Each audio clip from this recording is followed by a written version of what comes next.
घे. ही बघा, ही चिमुरडी अनन्या दोन्ही हाताने लिहितीये.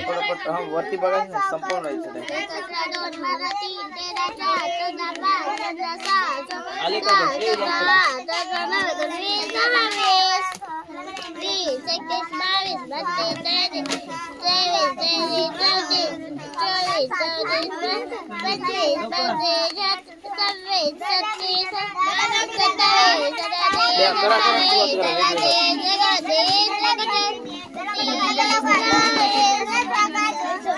आता आता इकडे 51 आणि 51 लिह मराठीमध्ये. अच्छा, ओके. म्हणजे ऍट अ टाइम इंग्लिश आणि मराठी. जीकेच्या प्रश्नांची उत्तरं देते. तिच्या भारताच्या संविधानाचे आर्टिकल 100 कंप्लीट झालेत. काय सांगताय सर? कुठलंही 100 पर्यंत कलम 14